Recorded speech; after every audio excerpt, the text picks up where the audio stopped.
യേശു മതി, എനിക്കേശു മതി. ക്ലേശങ്ങൾ മാത്രം സഹിച്ചെന്നാലും അപ്പോഴും പാടും ഞാൻ, ദൈവമേ നീ എത്ര നല്ലവൻ. നീയല്ലാതാരുമില്ലീശനെ എൻ്റെ ഭാരം തീർപ്പാൻ. നീയല്ലാതാരുള്ളു രക്ഷക എൻ്റെ പാപം പോക്കാൻ. എന്നെ നീ ഏറ്റുകൊൾ ദൈവമേ, അപ്പോൾ ഞാൻ ധന്യനാ.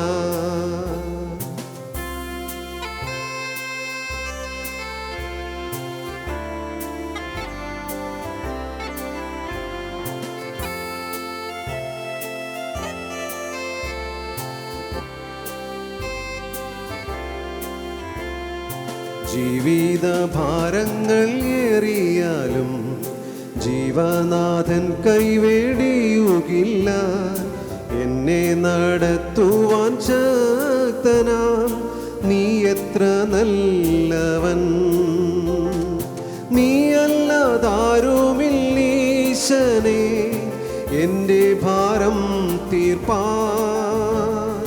നീയല്ലാതാരുള്ളു രക്ഷക എൻ്റെ പാപം പോക്കാൻ. എന്നെ നീ ഏറ്റുകൊൾ ദൈവമേ, അപ്പോൾ ഞാൻ ധന്യനാ.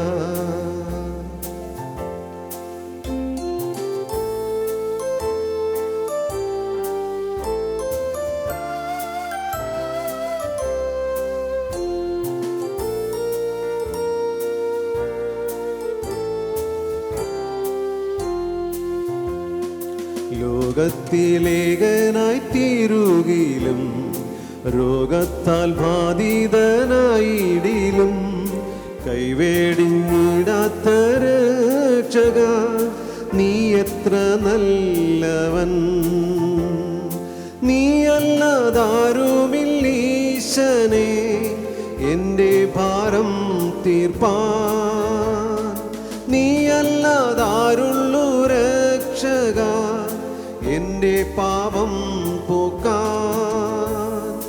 എന്നെ നീ ഏറ്റുകൊൾ ദൈവമേ, അപ്പോൾ ഞാൻ ധന്യനാ. യേശു മതി, എനിക്കേശു മതി.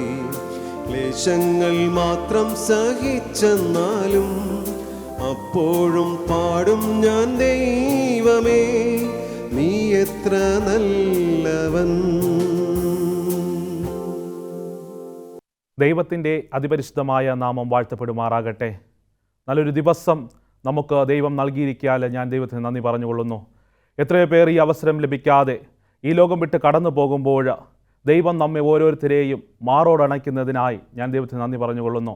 ഇന്ന് ഈ മാധ്യമത്തിലൂടെ ദൈവവചനം കേൾക്കുന്ന എല്ലാവരെയും ദൈവത്തിൻ്റെ നിസ്തുല്യ നാമത്തിൽ സ്നേഹവന്ദനം അറിയിക്കുന്നു. ഇന്ന് ഞാൻ നിങ്ങളോട് സംസാരിപ്പാൻ തക്കവണ്ണം ആഗ്രഹിക്കുന്നത് കർത്താവായ യേശുക്രിസ്തുവിൻ്റെ വരവിന് മുമ്പായിട്ടുള്ള സൂചനകളെ കുറിച്ചാണ്. എന്തൊക്കെ സൂചനകളാണ് ദൈവവചനം നമുക്ക് നൽകിയിരിക്കുന്നത്? കർത്താവിൻ്റെ വരവിന് മുമ്പായിട്ട് ഇതൊക്കെയും സംഭവിക്കുമെന്ന് കർത്താവ് തന്നെ നമ്മളോട് പറഞ്ഞിരിക്കുന്നു. മത്തായിയുടെ സുവിശേഷം 24-ാം അധ്യായത്തിൽ അവിടെ ആദ്യ ഭാഗങ്ങളിൽ തന്നെ നമുക്ക് കാണുവാൻ തക്കവണ്ണം സാധിക്കും. കർത്താവ് അവിടെ വിശ്രമിക്കുന്ന സമയത്ത് ശിഷ്യന്മാർ ചെന്ന് അവനോട് ചോദിക്കുന്നു, കർത്താവേ, ലോക അവസാനവും അതുപോലെ തന്നെ അങ്ങയുടെ വരവിൻ്റെയും അടയാളങ്ങൾ എന്താണെന്ന് ചോദിക്കുമ്പോൾ കർത്താവ് തന്നെ അവിടെ പറഞ്ഞു കൊടുക്കുന്നതായിട്ടുള്ള കാര്യാദികളൊക്കെയും നമുക്ക് കാണുവാൻ തക്കവണ്ണം സാധിക്കുന്നു. ദൈവവചനം പറയുന്നു, അനേകം കാര്യങ്ങൾ ഇവിടെ സംഭവിക്കും, അനേകം ആ പ്രവർത്തനങ്ങളൊക്കെയും ഇവിടെ സംഭവിക്കുമെന്ന് ദൈവവചനം നമ്മെ ഓർമ്മപ്പെടുത്തുന്നു. ആദ്യം പറയുന്നത് ക്ഷാമമുണ്ടാകുമെന്ന് വേദപുസ്തകം നമ്മളെ ഓർമ്മപ്പെടുത്തുന്നു.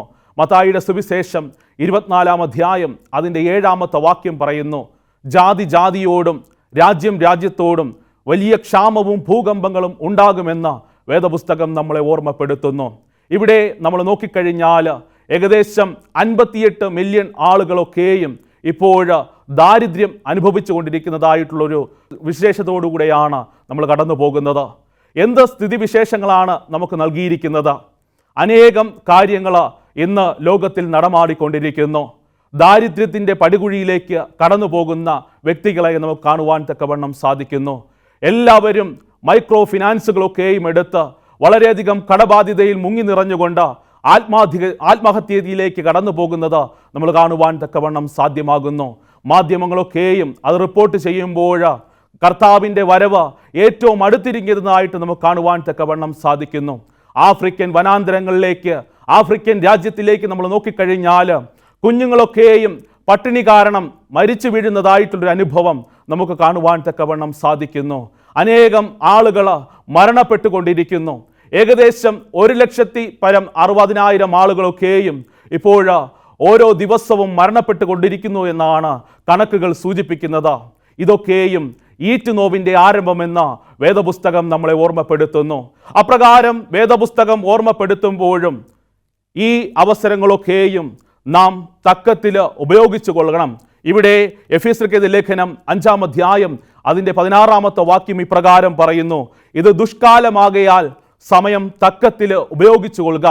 ഇത് ദുഷ്കാലമാകയാണെന്ന് വേദപുസ്തകം നമ്മളെ ഓർമ്മപ്പെടുത്തുന്നു. അതുകൊണ്ട് നിനക്ക് ദൈവം നൽകിയിരിക്കുന്ന ഓരോ നിമിഷവും ഓരോ സമയവും ദൈവവചനം സംസാരിപ്പാനും അതുപോലെ തന്നെ ദൈവവചനം ഗ്രഹിപ്പാനും പ്രാർത്ഥിപ്പാനും തക്കവണ്ണം സമയം കണ്ടെത്തണമെന്ന് ദൈവവചനം നമ്മളെ ഓർമ്മപ്പെടുത്തിക്കൊണ്ടിരിക്കുന്നു. ഇന്ന് നമ്മൾ വഞ്ചിതരായിക്കൊണ്ടിരിക്കുന്നതായിട്ടുള്ള ഒരു സ്ഥിതിവിശേഷത്തിലൂടെയാണ് കടന്നു പോകുന്നത്. അനേകം ആളുകൾ നമ്മെ എന്താണ് ദൈവവചനം പഠിപ്പിക്കുമെന്ന് പറഞ്ഞുകൊണ്ട് നമ്മളെ വഞ്ചിച്ചു കൊണ്ടിരിക്കുന്നു. ഇവിടെ വേദപുസ്തകം നമ്മളെ ഓർമ്മപ്പെടുത്തുന്നത് ക്ഷാമത്തിൻ്റെതായിട്ടൊരു അനുഭവം നമ്മുടെ ജീവിതത്തിൽ ഉണ്ടാകും, പ്രതികൂല സാഹചര്യങ്ങൾ ഉണ്ടാകും, ദാരിദ്ര്യത്തിൻ്റെതായിട്ടുള്ള അനുഭവങ്ങൾ ഉണ്ടാകും. ഇവിടെ മനുഷ്യർ വളരെയധികം ഭൂമിയെ ദുരുപയോഗം ചെയ്യുന്നതായിട്ടുള്ള അനുഭവത്തിലൂടെയാണ് കടന്നു പോകുന്നത്. ഇന്ന് ആർക്കും കൃഷി ചെയ്യുവാനോ മറ്റ് കാര്യാദികൾ ചെയ്യുവാനോ താല്പര്യമല്ല. എല്ലാവർക്കും വീടുകൾ കെട്ടിപ്പൊക്കുവാനാണ് താല്പര്യം. എന്നാൽ ഇവിടെ റിസോഴ്സുകൾ കുറഞ്ഞുകൊണ്ടിരിക്കുകയാണ്. ഏകദേശം കൂടുതലായിട്ട് റിസോഴ്സുകളൊക്കെയും ഓരോ വർഷവും എടുത്തുകൊണ്ടിരിക്കുകയാണ്. അപ്രകാരമായിരിക്കുമ്പോൾ ഭൂമിയുടെ അവസ്ഥ എന്താണ്? വീണ്ടും വീണ്ടും നശ്വരമായി കൊണ്ടിരിക്കുന്നതായിട്ടുള്ള അനുഭവം. അതുപോലെ തന്നെ ഇവിടെ ജനസംഖ്യ അധികം വർദ്ധിച്ചു കൊണ്ടിരിക്കുകയാണ്. ലോകത്താകമാനം ലോകത്തിലെ ജനസംഖ്യ മുഴുവനും നോക്കിക്കഴിഞ്ഞാൽ അവർക്കാവശ്യമായിട്ടുള്ള ഭക്ഷണമോ മറ്റു കാര്യാദികളോ കൊടുക്കുവാൻ തക്കവണ്ണം സാധിക്കാത്ത ഒരു അനുഭവത്തിലൂടെയാണ് കടന്നു പോകുന്നത്. ഇന്ന് നമുക്കറിയാം, ലൂക്കോസിൻ്റെ സുവിശേഷം 21-ാം അധ്യായം പറയുന്നത് പോലെ ഇവിടെ മഹാമാരി വന്ന് സംഭവിച്ചു കൊണ്ടിരിക്കുകയാണ്. എന്താണ് ഈ മഹാമാരി എന്ന് നോക്കിക്കഴിഞ്ഞാൽ പകർച്ചവ്യാധിയാണ്. അത് അന്തരീക്ഷത്തിലൂടെ പടരുന്നതായിട്ടുള്ള ഒരു അസുഖമാണ്. അതെല്ലാവരെയും പിടിപെട്ടുകൊണ്ടിരിക്കുന്നു. ആളുകളൊക്കെയും മരിച്ചു വീണുകൊണ്ടിരിക്കുന്നു. അനേകം ആളുകൾക്ക് ജീവൻ നഷ്ടപ്പെട്ടുകൊണ്ടിരിക്കുന്നു. അതുപോലെ തന്നെ ആശുപത്രികളൊക്കെയും നിറഞ്ഞു കവിയുന്നതായിട്ടുള്ളൊരു അനുഭവം. എല്ലാവരെയും ഒരു ശുശ്രൂഷ പോലും നടത്താതെ ഒരു കുഴിയിൽ തന്നെ അടക്കുന്നതായിട്ടുള്ളൊരു അനുഭവം. ഇത് കർത്താവിൻ്റെ വരവിൻ്റെ അടയാളമല്ലാതെ മറ്റൊന്നുമല്ല. ഇവിടെ യെരുശലേം ദേവാലയം നശിക്കുന്ന സമയത്ത് കർത്താവായ യേശു ക്രിസ്തു അന്ന് അവിടെ ജീവിച്ചിരുന്ന ക്രിസ്ത്യാനികളോട് പറഞ്ഞു, നിങ്ങൾ ഓടി മറയുന്നതായിട്ടുള്ള കാലഘട്ടം വന്നിരിക്കുന്നു, നിങ്ങൾ ഓടി മറയണമെന്ന് പറഞ്ഞു. എന്നാൽ അവർ വീണ്ടും അവിടെ തന്നെ സ്റ്റേ ബാക്ക് ചെയ്യുന്നതായിട്ട് കാണുവാൻ തക്കവണ്ണം സാധിക്കുന്നു. അവർ വീണ്ടും അവിടെ ചുറ്റിപ്പറ്റി നിൽക്കുന്നതായിട്ട് കാണുവാൻ തക്കവണ്ണം സാധിക്കുന്നു. അവരുടെ അനുഭവം എന്തായിരുന്നു? വലിയൊരു ക്ഷാമം അവരുടെ ജീവിതത്തിൽ അവരനുഭവിക്കേണ്ടതായിട്ടുള്ള ഒരു സ്ഥിതിവിശേഷം കടന്നു വന്നു. സ്വന്തം കുഞ്ഞുങ്ങളെ പാകം ചെയ്ത് തിന്നുന്നതായിട്ടുള്ള ഒരു അനുഭവത്തിലേക്ക് അവർ കടന്നു വന്നു. എന്നാൽ ദൈവം അവർക്ക് വീണ്ടും വഴിയൊരുക്കി. അവർക്ക് പെല്ല എന്നും പെറിയ എന്നും പറയുന്ന ഒരു ദ്വീപിലേക്ക് അവിടെ പോയി സുഭിക്ഷമായി ജീവിപ്പാൻ തക്കവണ്ണം ദൈവം അവസരമൊരുക്കി. ദൈവത്തിൻ്റെ വചനം പറയുന്നു, ക്ഷാമത്തിൻ്റെ കാലഘട്ടത്തിലൂടെ നമ്മൾ കടന്നു പോകും, പ്രതിസന്ധിയുടെ കാലഘട്ടത്തിലൂടെ നമ്മൾ കടന്നു പോകും. ദാരിദ്ര്യത്തിൻ്റെതായിട്ടുള്ളൊരു അനുഭവം നമ്മെ മൂടിക്കൊണ്ടിരിക്കും. പലവിധമാകുന്ന പ്രതിസന്ധികൾ നമ്മുടെ ജീവിതത്തിലേക്ക് കടന്നു വരും. പലവിധമാകുന്ന സംഭവ വികാസങ്ങൾ നമ്മുടെ ജീവിതത്തിലേക്ക് കടന്നു വരും. സാമ്പത്തികപരമായിട്ടുള്ള പ്രതികൂല സാഹചര്യങ്ങൾ നമ്മുടെ ജീവിതത്തിലേക്ക് കടന്നു വരും. അപ്പോഴും നാം ഭയപ്പെടരുത്, നാം പേടിക്കരുത്, ദൈവത്തിൽ പ്രത്യാശ വയ്ക്കുക. ഇതൊക്കെയും ഈറ്റുനോവിൻ്റെ ആരംഭമായിരിക്കുന്നു, ഇതൊക്കെയും സംഭവിക്കേണ്ടതാകുന്നു എന്ന് വേദപുസ്തകം നമ്മളെ ഓർമ്മപ്പെടുത്തുന്നു. ഇത് ദൈവം പറഞ്ഞതുപോലെ, ആദ്യം പറഞ്ഞതുപോലെ അവൻ്റെ വരവിൻ്റെ മുന്നോടിയായിട്ട് ഇത് സംഭവിക്കേണ്ടതാകുന്നു. അതുപോലെ തന്നെ ലോകാവസാനത്തിന് മുമ്പായിട്ട് ഇത് സംഭവിക്കേണ്ടതാകുന്നു. അതുകൊണ്ട് ദൈവത്തിൻ്റെ ജനമേ, നാം പേടിക്കേണ്ടതായിട്ടുള്ള കാര്യമില്ല. നാം പ്രതിസന്ധിയിൽ തളരാതെ ദൈവത്തിൽ പ്രത്യാശ വെച്ചുകൊണ്ട് ജീവിക്കുക. രണ്ടാമത്തെ കാര്യമെന്ന് പറയുന്നത് എന്താണെന്ന് വെച്ചാൽ, ഇവിടെ ദൈവവചനം പറയുന്നു, യുദ്ധങ്ങളും യുദ്ധസ്തുതികളും ഉണ്ടാകും. ഇവിടെ വളരെയധികം യുദ്ധങ്ങളാണ് ഇപ്പോൾ നടന്നുകൊണ്ടിരിക്കുന്നത്. ഏകദേശം 40 രാജ്യങ്ങൾ അങ്ങോട്ടും ഇങ്ങോട്ടും വളരെയധികം പ്രതിസന്ധി നിറഞ്ഞതായിട്ടുള്ള ഘട്ടത്തിലൂടെ അവർ കടന്നു പോകുന്നു. അവർ യുദ്ധങ്ങളെക്കുറിച്ച് സംസാരിക്കുന്നു, ആയുധങ്ങളൊക്കെയും ശേഖരിച്ചു വെക്കുന്നു. ഒരു ബോംബിടുമ്പോൾ തന്നെ അനേകായിരങ്ങൾ മരിച്ചു വീഴുന്നതായിട്ടുള്ള ആയുധങ്ങളൊക്കെയും ശേഖരിക്കുവാൻ തക്കവണ്ണം തീരുമാനിച്ചു കൊണ്ടിരിക്കുന്നു.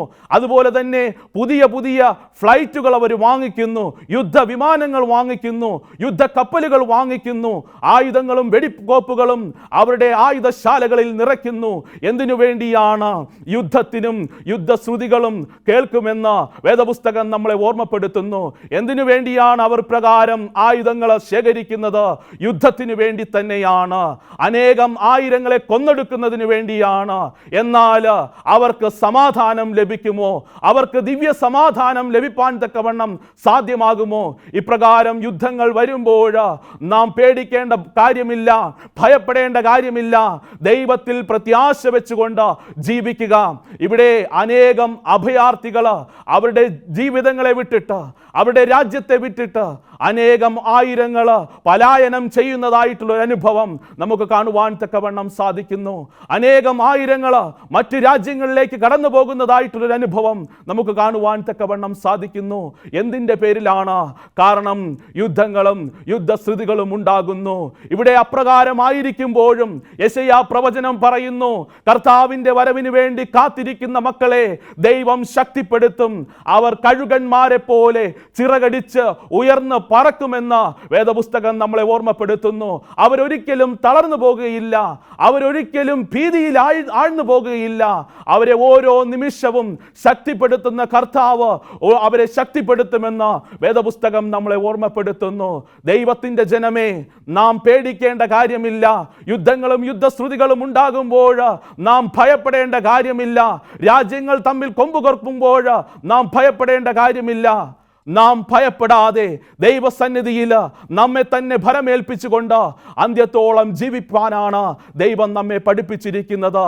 ഇനി മൂന്നാമത്തെ കാര്യമെന്ന് പറയുന്നത്, ഇവിടെ മത്തായിയുടെ സുവിശേഷം 24-ാം അധ്യായം അതിൻ്റെ 24-ാമത്തെ വാക്യം പറയുന്നു, കള്ളപ്രവാചകന്മാരും കള്ളക്രിസ്തുക്കളും എഴുന്നേൽക്കും, കഴിയുമെങ്കിൽ വൃതന്മാരെ തെറ്റിപ്പാൻ തക്കവണ്ണം അവർ അനേകം അത്ഭുതങ്ങളും അടയാളങ്ങളും കാണിക്കും. ഇന്ന് നമ്മൾ ലോകത്തിലേക്ക് നോക്കിക്കഴിഞ്ഞാൽ എല്ലാ ജനതയും അത്ഭുതത്തിൻ്റെയും അടയാളത്തിൻ്റെയും പുറകെ പോകുന്നതായിട്ടുള്ളൊരു അനുഭവം. അവരൊക്കെയും വലിയ വലിയ കൺവെൻഷൻ ഹാളുകളൊക്കെയും ബുക്ക് ചെയ്തതിനു ശേഷം അവിടെ കൂടി വന്നിട്ട് ദൈവവചനം എന്ന് പറഞ്ഞ് പല കാര്യങ്ങളും ഉപദേശിച്ചതിന് ശേഷം അവിടെ അത്ഭുതങ്ങളും അടയാളങ്ങളും അവർ കാണിക്കുന്നതായിട്ട് നമുക്ക് കാണുവാൻ തക്കവണ്ണം സാധിക്കുന്നു. ഇന്ന് അനേകം ജനങ്ങൾ കൂട്ടം കൂട്ടമായിട്ട് അനേകം ആളുകൾ അവർ ആശ്രയത്തിന് വേണ്ടി ആശ്രയിച്ചുകൊണ്ട് അവർ അവിടേക്ക് കടന്നു പോകുന്നു. എന്താണ് അവർക്ക് കിട്ടുന്നത്? എന്താണ് അവർക്ക് കിട്ടുന്ന പ്രതിഫലം എന്ന് പറയുന്നത്? അത്ഭുതങ്ങളും അടയാളങ്ങളും എന്ന പേരിൽ അനേകം തട്ടിപ്പുകൾ നടന്നുകൊണ്ടിരിക്കുന്നു. ഇവിടെ ദൈവത്തിൻ്റെ ദാസന്മാരെന്ന് പറഞ്ഞ് ആട്ടിൻ തോലിട്ട ചെന്നായ്ക്കളെ നമുക്ക് കാണുവാൻ തക്കവണ്ണം സാധിക്കുന്നു. ആളുകളെയൊക്കെയും സാമ്പത്തികമായും മറ്റ് പല കാര്യങ്ങൾക്കും വേണ്ടി അവർ ഉപയോഗപ്പെടുത്തുന്നു. ഇന്ന് ദൈവത്തിൻ്റെ വചനം എത്ര സത്യമായി കൊണ്ടിരിക്കുകയാണ്. കർത്താവിൻ്റെ വരവ് ഏറ്റവും അടുത്തിരിക്കുന്നു എന്ന് ദൈവവചനം പറയുന്നത് എത്ര സത്യമായി കൊണ്ടിരിക്കുകയാണ്. പ്രിയ സഹോദര, പ്രിയ സഹോദരി, നീ ദൈവത്തിൻ്റെ മാറ്റമില്ലാത്ത വചനം കേൾക്കുകയാണ് എങ്കിൽ വേദപുസ്തകം വേദപുസ്തകം നിന്റെ കൈകളിൽ ഉണ്ട് എങ്കിൽ മത്തായിയുടെ സുവിശേഷം 24-ാം അധ്യായം നീ ഒന്ന് വായിച്ചു നോക്ക്. നിനക്ക് മനസ്സിലാക്കുവാൻ തക്കവണ്ണം സാധിക്കും ഇന്ന് അന്ത്യനാളുകളിൽ എന്താണ് സംഭവിക്കുവാൻ തക്കവണ്ണം പോകുന്നത് എന്ന് കർത്താവ് വളരെ വ്യക്തമായി പറയുന്നു. അവർ അത്ഭുതങ്ങളും അടയാളങ്ങളൊക്കെയും കാണിച്ച് അനേകം കള്ളപ്രവാചകന്മാര് നിന്റെ അരികിലേക്ക് കടന്നു വരും. അപ്രകാരം കടന്നു വരുമ്പോൾ എങ്ങനെയാണ് നീ കള്ളപ്രവാചകനെ തിരിച്ചറിയേണ്ടത്? അവരുടെ ഫലത്താൽ നിനക്ക് അവരെ തിരിച്ചറിയുവാൻ തക്കവണ്ണം സാധിക്കുമെന്ന് മത്തായിയുടെ സുവിശേഷം 7-ാം അധ്യായം അതിൻ്റെ 20-ാമത്തെ വാക്യം വളരെ വ്യക്തമായിട്ട് നിന്നോട് സംസാരിക്കുന്നു. ദൈവത്തിന്റെ ജനമേ, നീ തെറ്റിപ്പോകരുത്. നീ ദൈവവചനം പഠിച്ചുകൊണ്ട് നീ ഇന്ന് ദൈവസന്നിധിയിൽ നിൽക്കുന്ന വ്യക്തികളായിരിക്കണം. ദൈവത്തിന് വേണ്ടി നിലനിൽക്കുന്ന വ്യക്തികളായിരിക്കണം. അതിനാണ് ദൈവം എന്നെയും നിന്നെയും വിളിച്ച് വേർതിരിച്ചിരിക്കുന്നത്. ദൈവത്തിന്റെ വിളി മനസ്സിലാക്കിക്കൊണ്ട്, ദൈവത്തിന്റെ വചനം മനസ്സിലാക്കിക്കൊണ്ട് അന്ത്യത്തോളം ജീവിക്കുക. ഇവിടെ വേദപുസ്തകം നമ്മളെ ഓർമ്മപ്പെടുത്തുന്നത് എന്താണ്? കള്ളപ്രവാചകന്മാര് അത്ഭുതങ്ങളൊക്കെയും കാണിക്കും. ഇതിന്റെ ശക്തി ആരാണ് നൽകുന്നത്? ഈ ലോകത്തിന്റെ പ്രഭുവായ സാത്താനാണ് ഇതിലൊക്കെയും പിന്നിൽ പ്രവർത്തിക്കുന്നത്. കാരണം അന്ത്യനാളുകളിൽ അവൻ സമയം തക്കത്തിൽ ഉപയോഗിച്ചു കൊണ്ടിരിക്കുകയാണ്. അനേകം പേരുടെ അടുക്കലേക്ക് അലർന്ന സിംഹം പോലെ കടന്നു ചെന്നതിന് ശേഷം അവരെയൊക്കെയും തെറ്റിപ്പാൻ തക്കവണ്ണം ശ്രമിച്ചു കൊണ്ടിരിക്കുകയാണ്. അവരെയൊക്കെയും വഞ്ചിക്കുവാൻ തക്കവണ്ണം ശ്രമിച്ചു കൊണ്ടിരിക്കുകയാണ്. അവൻ ഇപ്രകാരം അത്ഭുതങ്ങളെയും അടയാളങ്ങളെയും കാണിച്ചുകൊണ്ട് അനേകം പേരെ ദൈവത്തിൽ നിന്ന് അകറ്റിക്കൊണ്ടിരിക്കുകയാണ്. ദൈവത്തിൽ നിന്ന് അകറ്റിക്കൊണ്ടിരിക്കുമ്പോൾ ദൈവം വളരെയധികം വേദനപ്പെട്ടുകൊണ്ടിരിക്കുകയാണ്. ദൈവം വീണ്ടും തൻ്റെ പരിശുദ്ധാത്മാവിനെ അയച്ചുകൊണ്ട് ദൈവത്തിൻ്റെ വചനം നിന്റെ ഹൃദയത്തിലേക്ക് നൽകുവാൻ തക്കവണ്ണം ആഗ്രഹിക്കുന്നു. ആ ദൈവവചനം നീ ഇന്ന് കേൾക്കുകയാണ് എങ്കിൽ നീ മനസ്സിലാക്കുക, അത്ഭുതങ്ങളും അടയാളങ്ങളുമല്ല, ദൈവത്തിൻ്റെ മാറ്റമില്ലാത്ത വചനമാണ് നിനക്ക് അഭികാമ്യം എന്നത്. ദൈവത്തിൻ്റെ മാറ്റമില്ലാത്ത വചനമാണ് നിന്നെ നയിക്കുന്നത് എന്ന് നീ മനസ്സിലാക്കിക്കൊള്ളുക. അവിടെ അവസാന കാലഘട്ടത്തിൽ എന്താണ് സംഭവിക്കുന്നത്? മത്തായിയുടെ സുവിശേഷം 7-ാം അധ്യായം അതിൻ്റെ 22-ഉം 23-ഉം വാക്യങ്ങൾ പറയുന്നു. അവർ വന്ന് പറയും, കർത്താവേ, നിന്റെ നാമത്തിൽ ഞാൻ അത്ഭുതങ്ങളെ ചെയ്തു, അടയാളങ്ങളെ ചെയ്തു, അതുകൊണ്ട് നല്ല പ്രവചനങ്ങളെയൊക്കെയും ചെയ്തു എന്ന് പറയുമ്പോൾ കർത്താവ് പറയും, നിങ്ങളെ ഞാൻ ഒരു നാളും അറിയുന്നില്ല. അധർമ്മൻ പ്രവർത്തിക്കുന്നവരെ എന്നെ വിട്ടു പോകുവാൻ തക്കവണ്ണം അവരോട് പറയും. പ്രിയ സഹോദര, പ്രിയ സഹോദരി, ഇതാണ് അവരുടെ അവസ്ഥയെന്ന് നീ മനസ്സിലാക്കിക്കൊള്ളണം. ഇതാണ് അവരുടെ ചിന്താഗതി എന്ന്, അവർക്ക് സംഭവിക്കുന്നത് എന്ന് നീ മനസ്സിലാക്കിക്കൊള്ളണം. ഇനി ഇവിടെ 4-ാമത്തെ കാര്യം എന്താണ് പറയുന്നത്? ഇത് ദുഷ്കാലമാകയാൽ അനേകരുടെ സ്നേഹം തണുത്തു പോകുന്നതായിട്ടുള്ളൊരു അനുഭവം. മത്തായിയുടെ സുവിശേഷം 24-ാം അധ്യായം അതിൻ്റെ 12-ാമത്തെ വാക്യം പറയുന്നു, അധർമ്മം പെരുകുന്നത് കൊണ്ട് അനേകരുടെ സ്നേഹം തണുത്തു പോകും. ഇന്ന് ലോകത്തിൽ അധർമ്മം പെരുകിക്കൊണ്ടിരിക്കുകയാണ്. മനുഷ്യർ അപ്രകാരം സ്നേഹമില്ലാത്തതായിട്ടുള്ള ഒരനുഭവത്തിലൂടെ കടന്നു പൊക്കുകൊണ്ടിരിക്കുകയാണ്. ഇവിടെ അവരുടെ മാതാപിതാക്കളെയൊക്കെയും ഹോമിൽ കൊണ്ടാക്കിയതിന് ശേഷം സമയമില്ലാതെ ഓടിക്കൊണ്ടിരിക്കുകയാണ്. എന്താണ് ദൈവത്തിൻ്റെ സ്നേഹം? പ്രതിസന്ധിയില്ലാത്തതായിട്ടുള്ള സ്നേഹമാണ്. അത് പ്രത്യാശ നിറഞ്ഞതായിട്ടുള്ള സ്നേഹമാണ്. ഒന്നും പ്രതിഫലമില്ലാതെ ആഗ്രഹിക്കുന്ന ഒരു സ്നേഹമാണ്. അപ്രകാരം ഒരു സ്നേഹമാണ് ഇന്ന് ദൈവത്തിൻ്റെ അല്ലെങ്കിൽ ലോകത്തിൽ നഷ്ടപ്പെട്ടുകൊണ്ടിരിക്കുന്നത്. ലോകത്തിൻ്റെ നഷ്ടപ്പെട്ടുകൊണ്ടിരിക്കുന്ന ഈ സ്നേഹം നമ്മൾ വീണ്ടെടുക്കണം. ഒരിക്കൽ ഒരു ജോൺ എന്ന് പറയുന്ന ഒരു വ്യക്തി, ഞാനൊരു കഥ പറയുവാൻ തക്കവണ്ണം ആഗ്രഹിക്കുന്നു. ജോൺ എന്ന് പറയുന്ന ഒരു വ്യക്തി, അദ്ദേഹം ഒരു വലിയ കാറ് മേടിച്ചു. വലിയ വില കൂടിയ ഒരു കാറാണ് അത്. അദ്ദേഹം വാങ്ങിച്ചതിന് ശേഷം കുടുംബസമേതം അവരെല്ലാവരും കൂടെ കറങ്ങുവാൻ തക്കവണ്ണം പോയി. അതിനുശേഷം ഒരു 4 ദിവസം കഴിഞ്ഞതിന് ശേഷം അവർ ഭവനത്തിൽ വന്നു. അദ്ദേഹം ഈ കാറിനെ കഴുകുന്നതായിട്ടുള്ളൊരു സംഭവമുണ്ടായി. കാറ് കഴുകിക്കൊണ്ടിരുന്നപ്പോൾ ഏകദേശം 7 വയസ്സ് പ്രായമുള്ള അദ്ദേഹത്തിൻ്റെ മകള് അരികിലേക്ക് കടന്നു വന്നു. കാറിൻ്റെ അരികിൽ കടന്നു വന്നതിന് ശേഷം അവൾ ഒരു കല്ലെടുത്ത് ആ കാറിൽ എന്തോ എഴുതുന്നത് അദ്ദേഹം കണ്ടു. അദ്ദേഹത്തിൻ്റെ കോപം ജ്വലിച്ചു. അദ്ദേഹത്തിൻ്റെ കയ്യിൽ കിട്ടിയതെടുത്തു വെച്ച് അവളുടെ കൈ തുരുതുര അടിക്കുന്നതായിട്ട് നമുക്ക് ആ സംഭവ കഥയിൽ കാണുവാൻ തക്കവണ്ണം സാധിക്കുന്നു. അദ്ദേഹത്തിൻ്റെ ദേഷ്യം തീരുന്നവരെയും അടിച്ചു. കുട്ടി ബോധമില്ലാതെ വീണു. അപ്പോഴാണ് അദ്ദേഹം ചെയ്ത തെറ്റിനെ കുറിച്ച് അദ്ദേഹത്തിന് മനസ്സിലായത്. ഉടനെ തന്നെ ആ കുട്ടിയെ എടുത്ത് അദ്ദേഹം ആശുപത്രിയിലേക്ക് ഓടി. ഡോക്ടർമാർ പറഞ്ഞു, ഈ കുട്ടിയുടെ കൈ ഇനി ഒരിക്കലും ചലിക്കുകയില്ല എന്ന്. അപ്പോൾ അദ്ദേഹം വളരെയധികം വിഷമണനായിട്ട് പുറത്തേക്ക് കടന്നു വന്നു. അപ്പോൾ അദ്ദേഹം ആ കുട്ടി എന്താണ് ആ കാറിൽ എഴുതിയത് എന്ന് അദ്ദേഹം നോക്കി. ആ കുട്ടി എഴുതിയത് ഐ ലവ് യു പപ്പ എന്നാണ്, ഞാൻ അപ്പനെ സ്നേഹിക്കുന്നു എന്നാണ് ആ കുട്ടി ആ കാറിൽ എഴുതിയത്. അത് കണ്ടപ്പോൾ അദ്ദേഹത്തിൻ്റെ ഹൃദയം തകർന്നു പോയി. ഇന്ന് മനുഷ്യ സ്നേഹത്തെക്കാളും മെറ്റീരിയൽസിനെ സ്നേഹിക്കുന്ന ആളുകളെയാണ് നമുക്ക് കാണുവാൻ തക്കവണ്ണം സാധിക്കുന്നത്. മനുഷ്യ സ്നേഹത്തെക്കാളും ആഡംബര ജീവിതത്തെ സ്നേഹിക്കുന്നവരെ നമുക്ക് കാണുവാൻ തക്കവണ്ണം സാധിക്കുന്നു. ഇന്ന് മനുഷ്യനെ സ്നേഹിക്കുന്നത് അവനെ അറിയാത്തതായിട്ടുള്ളൊരു അനുഭവത്തിലൂടെ കടന്നു പോകുകയാണ്. സ്നേഹം എന്താണെന്ന് അറിയാത്തതായിട്ടുള്ളൊരു അനുഭവത്തിലൂടെ കടന്നു പോവുകയാണ്. 1 കൊരിന്ത്യർക്കെതിരെ ലേഖനം 13-ാം അധ്യായത്തിൽ നമുക്ക് സ്നേഹത്തെക്കുറിച്ച് അപ്പോസ്തലനായ പൗലോസ് വളരെയധികം വ്യക്തമായി നമ്മളോട് പറഞ്ഞിരിക്കുന്നു. അതുകൊണ്ട് ഈ അന്ത്യകാലത്ത് നിന്റെ സ്നേഹം തണുത്തു പോകരുത്. നിന്റെ സ്നേഹം എപ്പോഴും നിറഞ്ഞ കവിയുന്നതായിട്ടുള്ളൊരു അനുഭവം ഉണ്ടായിരിക്കണം. മറ്റുള്ളവർക്ക് പകർന്നു കൊടുക്കുന്നതായിട്ടുള്ളൊരു അനുഭവം ഉണ്ടായിരിക്കണം. അപ്രകാരമായിരിക്കുന്നു എങ്കിൽ തീർച്ചയായിട്ടും അന്ത്യനാളുകളിൽ കർത്താവ് വീണ്ടും വരുമ്പോൾ നിനക്ക് നല്ല പ്രതിഫലം ലഭിപ്പാൻ തക്കവണ്ണം സാധ്യമായി തീരും. നീ ദൈവത്തിൻ്റെ വചനമനുസരിച്ച്, ദൈവത്തിൻ്റെ കൽപ്പനയനുസരിച്ച് അപ്രകാരം നിന്റെ സ്നേഹം മറ്റുള്ളവർക്ക് പങ്കിടുകയാണ് എങ്കിൽ അനുഗ്രഹങ്ങളെ പ്രാപിപ്പാൻ തക്കവണ്ണം സാധ്യമായി തീരും. ഇനി 5-ാമത്തെ കാര്യമെന്ന് പറയുന്നത് എന്താണ്? കുറ്റകൃത്യങ്ങളും കുലപാതകങ്ങളും നിറഞ്ഞതായിട്ടുള്ളൊരു അനുഭവം കടന്നു വന്നുകൊണ്ടിരിക്കുന്നു. ഉൽപ്പത്തി പുസ്തകം 6-ാം അധ്യായം അതിൻ്റെ 1-ാമത്തെ വാക്യം പറയുന്നു, എന്നാൽ ഭൂമി ദൈവത്തിൻ്റെ മുമ്പാകെ വഷളായിരിക്കുന്നു. ദൈവത്തിൻ്റെ മുമ്പാകെ വഷളായിരിക്കുന്നതായിട്ടുള്ളൊരു ഭൂമിയിലാണ് നാം ജീവിച്ചു കൊണ്ടിരിക്കുന്നത്. കുഞ്ഞു കുട്ടികൾ കുലപാതകങ്ങൾ ചെയ്യുന്നതായിട്ടുള്ളൊരു അനുഭവം നമുക്ക് മാധ്യമങ്ങളിലൂടെ കാണുവാൻ തക്കവണ്ണം സാധിക്കുന്നു. എന്താണ് സംഭവിച്ചു കൊണ്ടിരിക്കുന്നത്? കുലപാതകങ്ങളൊക്കെയും സംഭവിച്ചു കൊണ്ടിരിക്കുന്നു, പീഡനങ്ങളൊക്കെയും സംഭവിച്ചു കൊണ്ടിരിക്കുന്ന ഒരു ലോകത്തിലാണ് നാം ജീവിക്കുന്നത്. വഷളായിട്ടുള്ള ആയതായ ഒരു ലോകത്തിലാണ് നാം ജീവിച്ചു കൊണ്ടിരിക്കുന്നത്. ദൈവത്തെ അറിഞ്ഞിട്ടും അറിയാതെ ജീവിക്കുന്ന വ്യക്തികളെ നമുക്ക് ഈ ലോകത്തിൽ കാണുവാൻ തക്കവണ്ണം സാധിക്കും. ദൈവവചനം അറിഞ്ഞിട്ടും ദൈവകൽപ്പന അറിഞ്ഞിട്ടും അറിയാത്തതുപോലെ ജീവിക്കുന്ന വ്യക്തികളെ നമുക്ക് കാണുവാൻ തക്കവണ്ണം സാധിക്കും. അതുപോലെ തന്നെ കൂടുതൽ കൂടുതൽ കുറ്റകൃത്യങ്ങൾ ചെയ്യുന്ന വ്യക്തികളെ നമുക്ക് കാണുവാൻ തക്കവണ്ണം സാധിക്കും. ഇന്നത്തെ യുവതലമുറകൾക്ക് കൊട്ടേഷൻ സംഘങ്ങളിൽ ചേരുന്നതാണ് അവർക്ക് താല്പര്യം. അവർക്ക് പഠനത്തിലൊന്നും താല്പര്യമില്ല, നല്ല ജോലി ലഭിക്കുന്നതിൽ താല്പര്യമില്ല, എന്നാൽ കൊലപാതകങ്ങൾ ചെയ്യുന്നതിലാണ് അവർക്ക് താല്പര്യം. ഈ ലോകത്തിൻ്റെ പോക്ക് എങ്ങോട്ടാണ്? ഇതൊക്കെയും അവസാനിക്കണമെങ്കിൽ കർത്താവ് വീണ്ടും വരേണ്ടി വരും. വീണ്ടും വരുമ്പോഴാണ് ഇതൊക്കെയും അവസാനിക്കുന്നത്. നോഹയുടെ കാലം പോലെ തന്നെ ദുഷ്ടത നിറഞ്ഞതായിട്ടുള്ളൊരു കാലഘട്ടത്തിലാണ് നാം ജീവിക്കുന്നത്. ലോത്തിന്റെ കാലഘട്ടം പോലെ ദുഷ്ടത നിറഞ്ഞതായിട്ടുള്ളൊരു ജീവിത കാലഘട്ടത്തിലാണ് നാം ജീവിക്കുന്നത്. ദുഷ്ടത നിറഞ്ഞതായിട്ടുള്ളൊരു ഭൂമിയിലാണ് നാം ജീവിക്കുന്നത്. നമ്മുടെ ജീവിതം എപ്രകാരമായിരിക്കണം?